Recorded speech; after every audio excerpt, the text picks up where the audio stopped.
On today's show, we analyze three very different dreams. Two are quite punchy, short dreams with a very specific meaning. The third, however, we do feature style. We got a lot of positive feedback when we did this 2 weeks ago. In fact, anytime we do it, we get very positive feedback. We explore the dream to discover what it is saying about the dreamer, and then why is it saying that about the dreamer.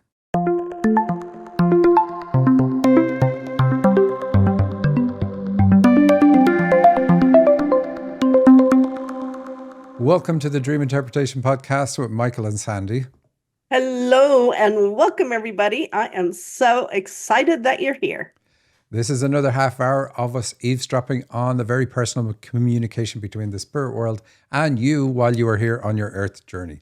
That's why we focus on dreams. If you want to know what you're meant to be doing right now, at this moment in time on earth, then look to your dreams that come to you from the spirit world. Through analyzing your dreams, I reveal your potential and the obstacles you need to overcome. I am very specific. I tell you the superpowers that you have, what makes you magnificent, and the bumps in life that are holding you back from that magnificence. But these bumps are not in the way. They are the way. To get your dream analyzed on our show, email radioshow@dream-analysis.com. Remember, give your dream a title and as many details as possible. If you have a friend in the dream, tell us why she's in the dream, what traits that she has, etc. Here's a way to look at it. Some people will write and say, this is my friend Ellen. She's really sweet. Doesn't tell us anything. Imagine you are talking to somebody and saying, here's why you should hire Ellen. These are her traits. That's what we want to know. Or here's why you shouldn't. This would be a big mistake. That's what we want to know. All right, Sandy, anything to say? We have the Spiritual Dimension of Dreams workshop on Thursday, February 22nd. And this is an amazing class. On top of the fact that it's not that pricey, you get to learn about your gifts and it will be fabulous. Anyways, we're going to do this at 6:30 Eastern time on Thursday. So I'm looking forward to seeing everybody there. That's quite a difference. So we're trying something different. We normally have it on Saturdays, but we're going to have this on Thursday just to see if people like that time. Sandy, do we have some dreams or do you have more? Yes, we do. And I'm real excited about some of these dreams. So I'm ready to dive in. Are you ready? I am. All righty.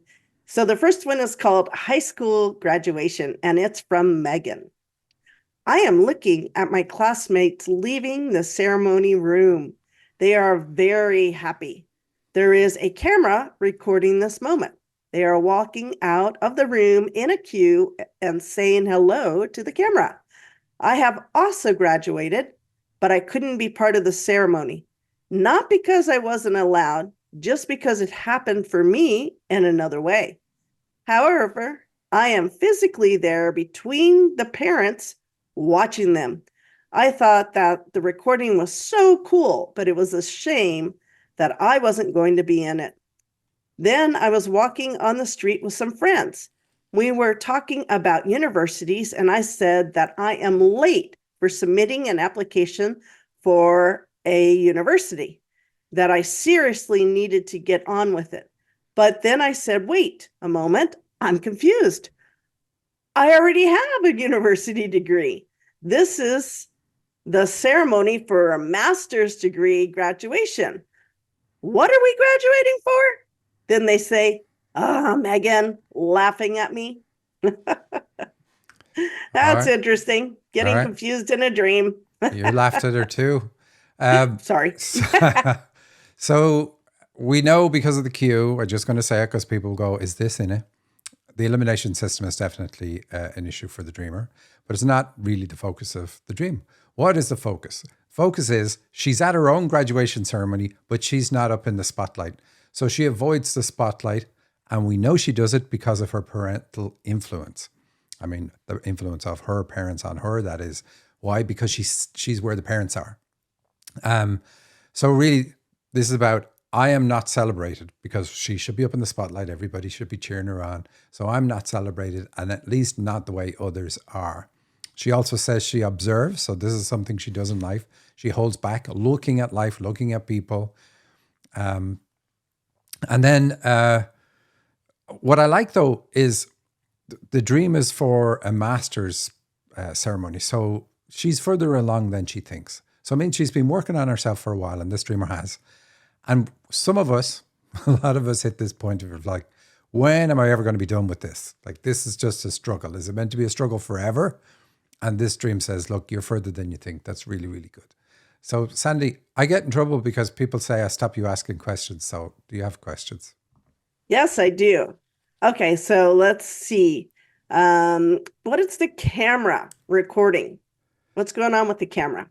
So we see that in other parts of her other dreams that she has, we see the reproductive system comes up, and it's to do with like a time in her life when, when we hit puberty and that part of us gets switched on, we're meant to experiment and explore our bodies with our peers who are also bumbling and we don't know what we're doing. But it's all like, this is fun. This is me expressing myself in a way that's great. But her parents have her kind of very repressed. And so it shows up there's a nod to it in a lot of her dreams. And then some dreams are very specific. So in other words, if she was to be frisky with a boy, she would be so panicked about what her parents are going to think that it just ruins it for her. And is that where the shame comes in? The recording was cool, but it was a shame that I wasn't going to be in it. So absolutely. Three points for you. Gold star on the fridge. Thank you. I'm getting there. And then she changes quickly and she's walking on a street. So what's going on with the street? So this is about moving forward in life because she's on the street, but she's only walking, but it's also makes a career. Like, discover who I am and what is my vocation? What am I meant to be doing? And we know it's a spiritual thing because universities are involved, and that's what they're about. They're about higher learning. So it's always about gifts and stuff like that. And so she feels that karmically she's not where she needs to be, but the dream says, no, look, you are. You're holding back all right, but you are where you need to be in terms of what you've learned and your development. So they give her a positive grade there, let's say, because she says in the dream, oh, I realize I've already graduated. So it's fantastic to see that. But she needs to finish discovering who she is and then bring her gifts out to the world. And that's the master degree graduate that she's questioning. And then what are we graduating for? So her confusion. Well, the confusion is about the level. And then the realization of, oh, wait, I've already graduated. What am I doing here? Wow. Well, that's interesting. So that's good news that she's further along than what she thinks. That sounds like a good sign. Absolutely. All righty. I am ready to move on to the next dream because this one looks a little long. So this is titled Mastery of Consciousness Doctoring, and it's from Jackie.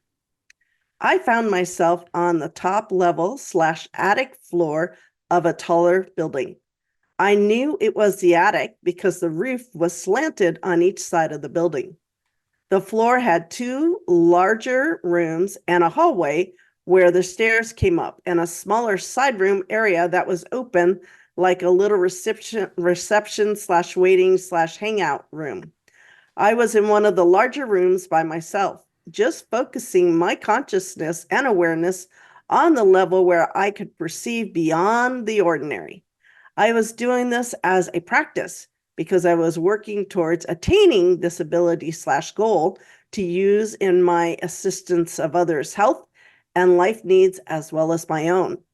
Then I was informed it was my turn to go to the main teacher, who was a woman with blonde hair and clearly had authority, to basically be tested to see if I had been successful in my practice and to see if I attained the level of mastery required to work with people in their healing, life restoration, and consciousness up-leveling. Wow, Michael. Woo! That's an interesting dream. And there's lots more of it. So we're going to break it up and we're going to do it like a feature dream, which people seem to love when we do that. We got a lot of positive feedback from a couple of weeks ago. We did this on the show where we did a longer dream and broke it up. So Sandy, again, you can ask me questions anywhere you want, but realize it's already a long dream. So it's very wordy and we've left it that way. Obviously we could trim it down to the bare bones, but it's really about bringing up a theme. And at some point in this, a few paragraphs in, you're going to be thinking, wow, this person really thinks a lot of themselves, or it's going to have you thinking that way, and then it's going to switch. And that's the point of the dream. Then you'll understand why the dream is doing this for her. But it is about a meditation space because she says she was on the top level or attic floor of a tall building. So tall buildings are about the spiritual side. The attic is also about the spiritual side or the brain. So here we know it's about meditation because she talks about seeing the slanted. So we see kind of like a pyramid shape of the room. So definitely about meditation. It's also about her start to life because there's a reception area that's there. And then because a guide shows up, there's a teacher in the dream, that's a guide. And the woman with blonde hair. Particularly because she has blonde hair, we also know then that she needs to work on the feminine side. Now, at the moment, she's working on dad, so she has to keep working on dad, but she needs to work on the feminine side too, work on issues around mom. Blonde hair, worn by a guide in a dream, it basically says get in touch with this aspect. So it's a woman, so it's the feminine side. And then she is going to be tested to see if she's been successful in her practicing of her meditation, raising her awareness, focusing on her consciousness, which is what she was doing. Yeah, so she's hard on herself. She tests herself. That's really what it's about. The guide is showing her what she does, but it also means mom was hard on her. She tested her. So this is one of the things she's going to have to overcome. Yeah, and what about the only 2 rooms and that they're large? So we know channeling, there's an element of channeling in it because of the 2 larger rooms. But we'll see what the rooms are used for. So she's in one room, then she goes over to another room to be tested. So it's really the different functions. Okay. All righty. Next part. I went into the other large room where she was sitting, waiting for me. I sat down in front of her as she began testing me. I had to show what I was able to do from my state of consciousness, and she would then determine if I had truly mastered this art skill ability. After the testing was complete, she looked at me and affirmed that I indeed had mastered the ability, and she congratulated me on my success of now officially being a recognized conscious doctor. I was then dismissed and told to go and began using the skills for the benefit of others. I was elated, yet also dumbfounded at this new reality. Okay, so we already said the piece, I test myself. She is a spiritual teacher because there is a teacher in the dream, but when I channel on it, she's not quite there yet. So she's not at her peak. Not that that it's not, doesn't exist. But we want to get to our peak before we really step into the world and help others. But then, like coming back to this woman testing her, it means she allows other people hold her back. It's not all positive. It's not a test that everybody's sitting at and it's fair. It's like, this is something I'm being tested on. Now she graduates, she's successful in it, but it still means she allows others to hold her back. And that's connected to mom because it's a woman that's doing the testing. But I think a lot of this dream is from the dreamer wanting to reach a state where she is miraculously cured from an illness that she has that is really bad. She can't even sit up. Anytime I ever talk to her, she's lying down because that's the only comfortable or way she can be without being in pain. And so she's working on herself to try heal herself. She's getting better over the last few months, but realize that that's a backdrop of the dream because it's a reality of her life that it's all about, if I can do this, then I can heal myself. The dream doesn't really promise it. It's more of that it is a backdrop and it's pushed into the dream because that's a reality for her. But she does have a special ability with her mind because we see the focus is in the mind. And you asked about the 2 rooms. Well, the brain is split into 2, left and right hemispheres. And so we see that in the dream really being called out. It's like the left hemisphere, the right hemisphere, with this hallway between the 2. Wow, very interesting. I think you did a great job on that. All right, thank you. And I enjoyed the recognized conscious doctor, not even a teacher, doctor. So any comments on that? Yeah, well, recognized consciousness doctor is what she says. So it's about doctors in dreams and hospitals in dreams are about your state of mind. And all of this dream is about her mind and the power of her mind. So that all fits with it. It's about our state of mind is what affects our health. So in the dream, she knows this. And that's what she's trying to achieve, a state of consciousness to where she's pain-free and doesn't have any ailments. Ooh, I like that too. All righty, next part. When I left the room, my friend Carrie, who in reality is a hospice nurse, previously an ER/ICU nurse, and very higher consciousness interested and oriented, ran up the stairs towards me with glee and excitement, giving me a big hug. She knew I had succeeded and was so ecstatic, but she admitted she didn't fully understand what I was now. She asked if I was a doctor, and so I explained to her that I was a doctor, but not in the traditional sense. I obviously wasn't a medical doctor who would be working with pharmaceuticals or traditional medical testing to help people, but that I would be doing it all from my abilities to access higher states of consciousness, sitting in front of them one by one. I would be bridging the gap between their consciousness level and a higher consciousness level so as to show them what their true essence was and how they were to move from their current consciousness level into a higher state to shift their physical reality into health, happiness, prosperity, and so on. And she was so excited. And she said she always knew that this is where I was headed and couldn't wait to see me do my work in the world. Wow. That's a cool dream, Michael. Yes, it is. And you won't like my analysis of this part because it's so short. She didn't get the recognition that she needed at the start of life. And her friend Kerry in this dream gives it to her. And that's the whole point of this dream. The big hug, the love, all the things that Kerry gives her that her mom didn't give her. But like I said, she is working on issues to do with dad. So she has to stay focused there. You can't work on both at the same time. And the dream switches now into issues about men, which is what we kind of look for when we're working on a particular, at a particular level. We want to see that show up in the dream. But this is really good. It's given her the boost that she didn't get, let's say. And I'm going to come back to that in a bit. All righty, then we'll let that go. And now we'll move into where the dream switches. As we were sitting in the smaller open space room, continuing to talk, stimulating and celebrating this new reality, I realized that somehow the news about my mastery had gone public, and we were now being flooded by jubilant people coming to congratulate me and to be seen and assisted by me. The interesting thing was that they didn't actually know who I was, who had mastered this ability. So for some reason, many of them, when they came, especially the men, kept looking for the master, not realizing it was me. It seemed to be connected with this unconscious world paradigm / belief that it couldn't be a female.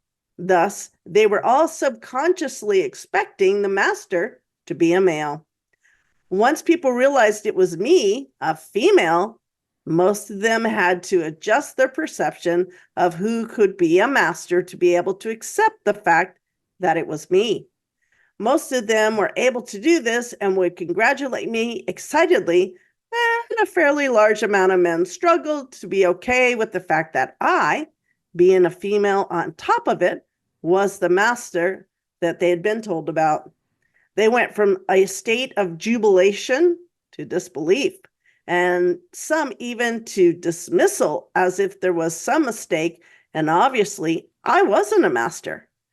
Eventually, though, only a few men were completely unable to digest the fact that I was a master, while the rest allowed for the new paradigm perception. Wow. Woo.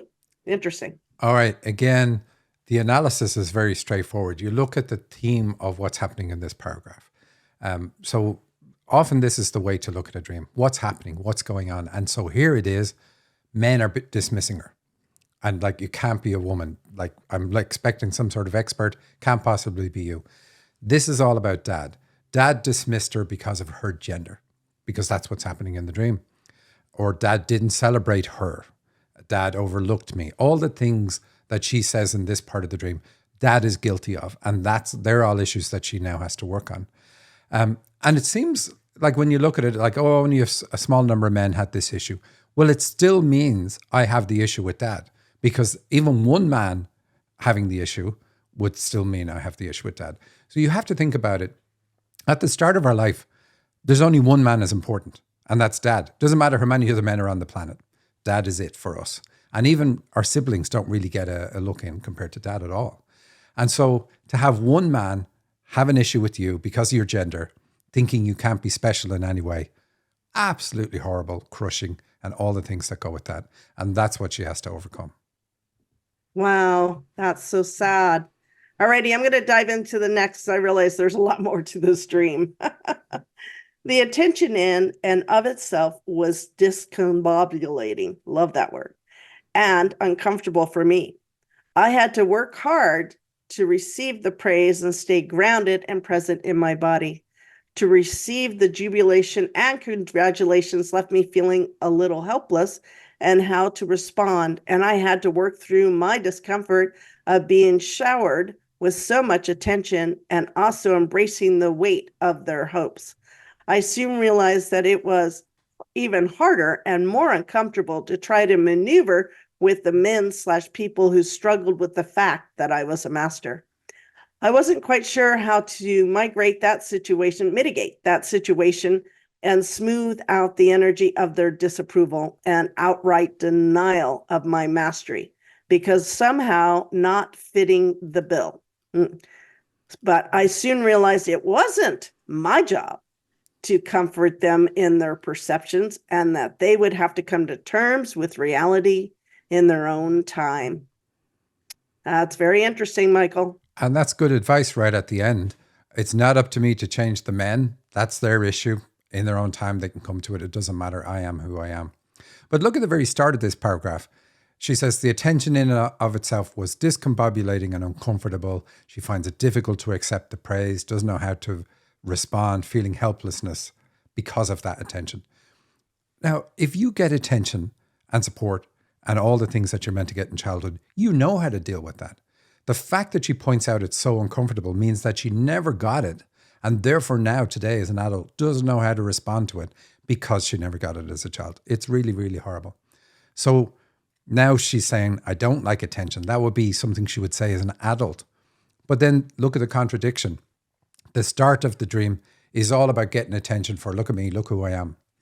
And this is really a super sad part of the dream, because her lack of attention matches the jubilation in the first part. It's the reciprocal of it.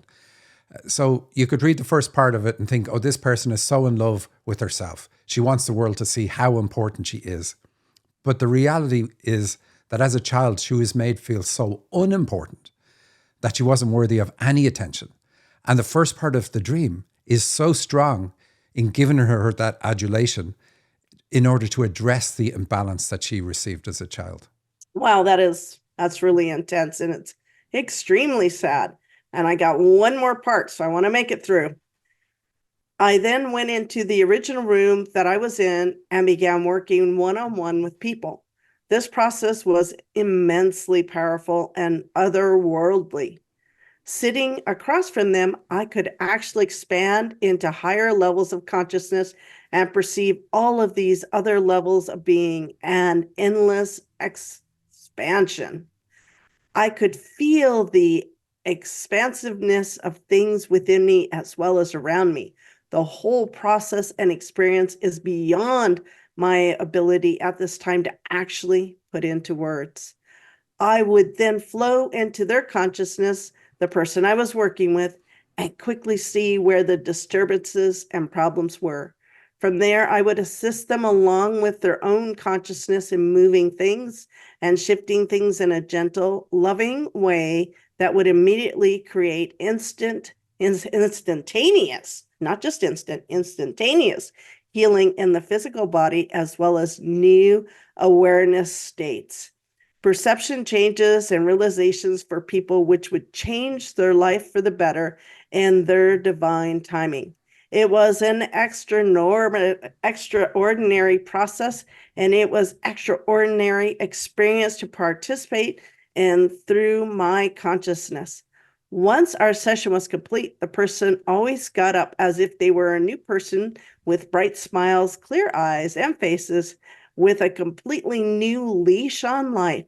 They would walk out as if they had left a dark, heavy burden behind and had no need to ever look back or wonder about it again. It was amazing. All right. So you see the theme here. She's winning over the men, winning over people, but really this is her trying to win over dad. It's the child, that's the trauma, not getting dad's attention. But she's saying in her mind, if I was a superhero and I could save everybody in the world, I would then get dad's attention. So like that's how extreme the dream is going because of how extreme the lack of attention was.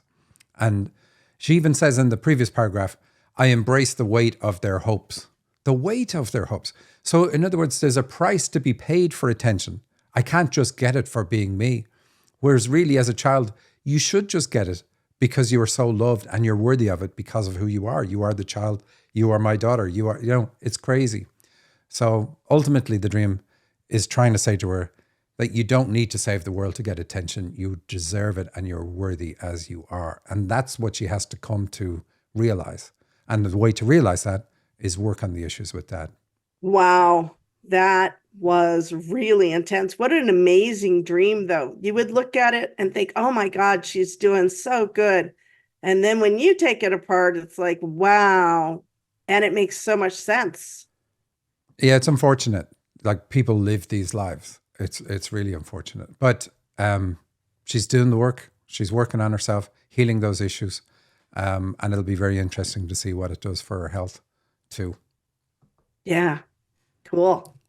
Well, I think that's all we have time for, Michael.